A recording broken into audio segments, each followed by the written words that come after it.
Doctor, cuando yo estaba en Centroamérica, allí en Nicaragua, hablábamos mucho de las 14 familias de El Salvador, que eran como las que llevaban el mando económico del país. En Paraguay, ¿cuántas familias habrá así?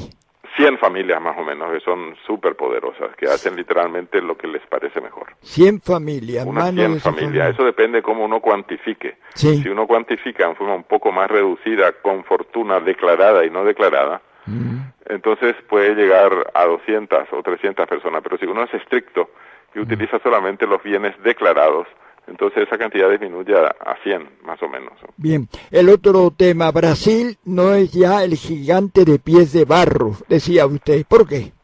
Y porque en los últimos 50 o 60 años Brasil ha dado unos saltos gigantescos también hacia el bienestar económico y social.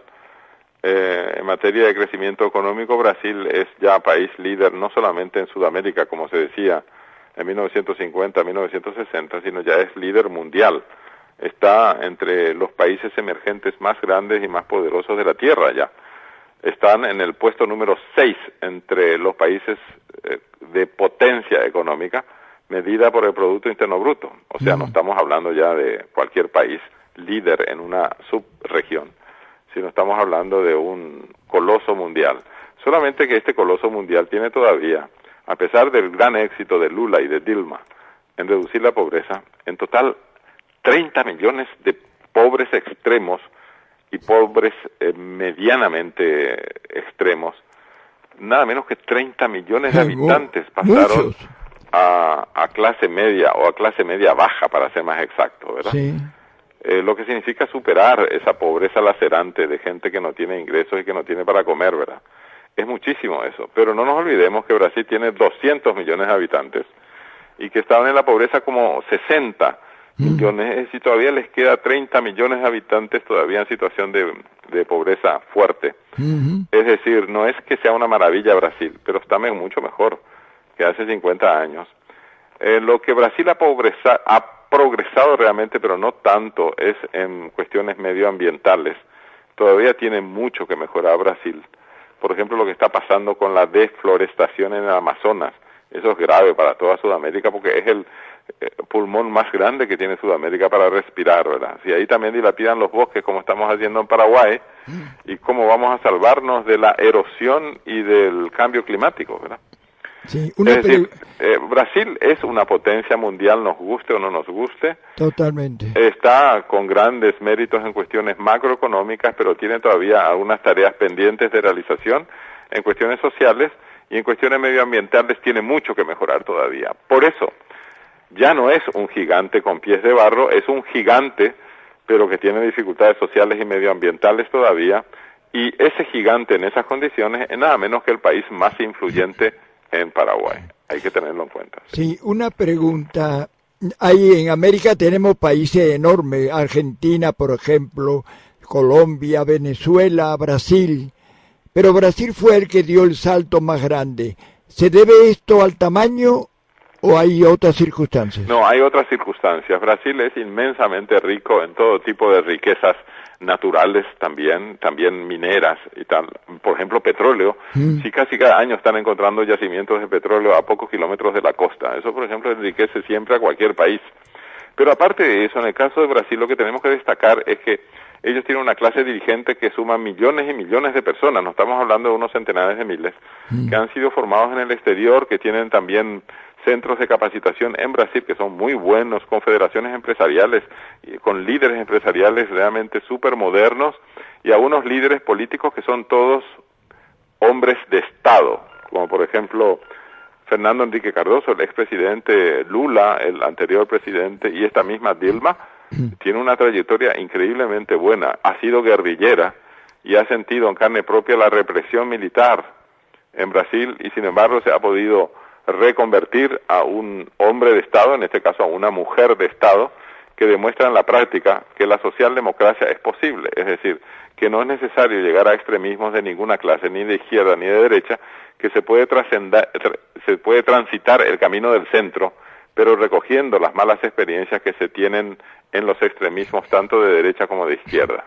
Yo creo que Brasil para nosotros, a pesar de la enorme diferencia de tamaño, es todo un ejemplo de lo que podríamos hacer en Paraguay a escala pequeña. Este país puede ser uno de los más ricos de Sudamérica si es que vamos mejorando en la clase política y en la clase empresarial.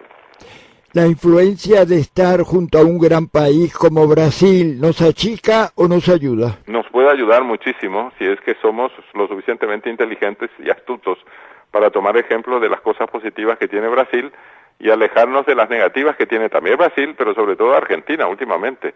Argentina realmente da pena. Ahora viene la otra pregunta. ¿Qué le falta a Argentina para dar un empujón que dio Brasil? Y necesita dirigentes mejores que los que tiene, tanto en términos de partidos políticos como de gremios empresariales. ¿Brasil lo preparó? Brasil lo fue preparando en el transcurso de las décadas. Brasil es uno de los países que más ha enviado a su clase dirigente a estudiar en Estados Unidos, en Europa, en Japón, hasta en Corea, ¿verdad? La cantidad de brasileños estudiando en el exterior es impresionante. Yo creo que eso deberíamos tomar ejemplo nosotros. Yo recuerdo que en la época de Chile, en la que estaban primero los socialistas y después hasta los pinochetistas, todos ponían énfasis en algo, y es que la gente joven tenía que estudiar en el exterior. Eso no hemos aprendido todavía en Paraguay. Los que vamos a estudiar al exterior, Padre Oliva, somos apenas unos pocos de miles de afortunados. Nos faltan becas, ¿no? Ayuda Nos faltan económica. muchas becas y acá tenemos suficiente riqueza para utilizar en esas cosas. Lo que pasa es que algunos empresarios nuestros no son tales, sino empresaurios. Sí. Yo pienso que empresario en Paraguay tenemos poco, tenemos ricachones. Sí, por que eso no digo tienen empresarios visión. en el sentido Sí. paquidérmico del término, que son anacrónicos. Pero afortunadamente hay algunos empresarios que están mostrando cuál es el camino a seguir. No quiero citar nombres, porque entonces va a parecer que uno es injusto, porque son varios. Y algunas organizaciones sociales como cooperativas, tanto en el Chaco como aquí en la región oriental, que están dando muestras de que en la práctica se puede superar la pobreza. Y algunos empresarios, también paraguayos y también de origen extranjero, están dando señales positivas de cómo se puede trabajar sin exagerar, ni ser eufóricos, ni ser en contrapartida pesimistas, demostrar que en la práctica se puede, también en Paraguay. Magnífico. Lo que hace falta entonces, una de las medidas, mejor distribución, la otra enviar a formarse al extranjero. Efectivamente, y sobre todo utilizar la política fiscal, que es el instrumento moderno, Sí. para, por ejemplo, apoyar en términos técnicos y crediticios a los microempresarios o a las empresas unipersonales, porque allí está la inmensa mayoría del empresariado del país, y allí están también incubadoras espontáneas de empresas. Es allí donde está la multitud de empresarios. Y ellos necesitan asistencia técnica y crediticia. Doctor, muchísimas gracias. ¿Quiere añadir algo más? Que es un gusto charlar con usted. Saludos a la audiencia. Y contamos con usted otro día también. Con mucho gusto. Muchas gracias, Hasta doctor. luego. Estuvo con nosotros, amigo, el doctor Ricardo Rodríguez Silvero, y nos ha dado idea para pensarla durante una semana por lo menos. Hay que crecer en el Paraguay, y el doctor Rodríguez Silvero nos abre horizontes para crecer de verdad.